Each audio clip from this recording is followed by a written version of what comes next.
Yes come in.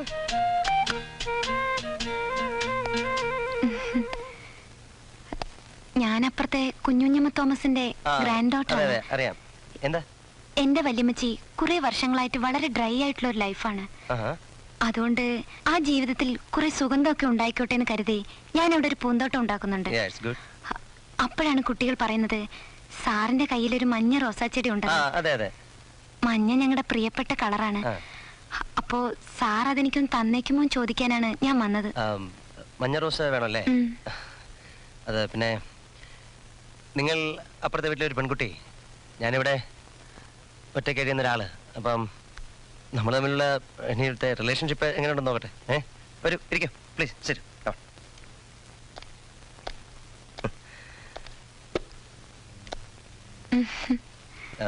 പേരെന്താ? Geli. Geli Mathew. Sweet name. പക്ഷെ ഞാൻ പസ്പസ് എന്ന് വിളിക്കും. അതാ സൗകര്യം. പ്ലീസ്. ഡൽഹിയിലായിരുന്നല്ലേ? ഇപ്പൊ എന്താ വെക്കേഷൻ ആണോ? അല്ല, ഒളിച്ചോടിയതാ. എന്താ? ഒരു രസം. ഈ ഡ്രസ്സൊക്കെ ഡൽഹി തയ്പ്പിച്ചാണോ? ഹേയ്, റെഡിമെയ്ഡ് വാങ്ങിയതാ. ഇതൊക്കെ നന്നായി ചേരുന്നുണ്ട്. പക്ഷെ ഈ കണ്ണാടി ഉണ്ടല്ലോ ഭയങ്കര ബോറാ. കുറച്ചുകൂടെ സ്മോൾ സൈസാ ചേരുന്നത്. ഈ കണ്ണാടി ഒരു പ്രത്യേക തരമാ. എന്ത് പ്രത്യേകത? ഈ കണ്ണാടിക്ക് കോസ്മോ ഫ്രിൽ എന്ന് പറയും. എന്റെ ഫ്രണ്ട് ഫിലാഡൽഫിയയിൽ നിന്നും കൊണ്ടുവന്നതാ. ഇത് വെച്ചാ മനുഷ്യരിട്ടിരിക്കുന്ന ഡ്രസ്സുകളൊന്നും കാണില്ല. പിന്നെ ശരീരം മാത്രമേ കാണുള്ളൂ. സാറിട്ടിരിക്കുന്ന ഡ്രസ്സൊന്നും ഞാൻ കാണുന്നില്ല. എന്താ?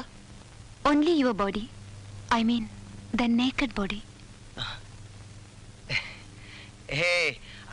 അങ്ങനെ ഒരു കണ്ണാടി ഇവിടെ ഇല്ലല്ലോ. ലോകത്ത് എവിടെയെങ്കിലും ഉണ്ടായിരുന്നേ പിന്നെ എന്തൊക്കെ നടന്നേനെ?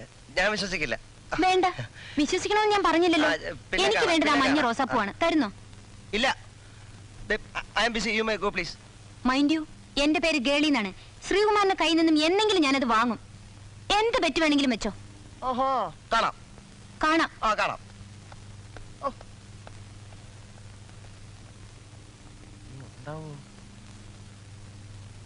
Hey.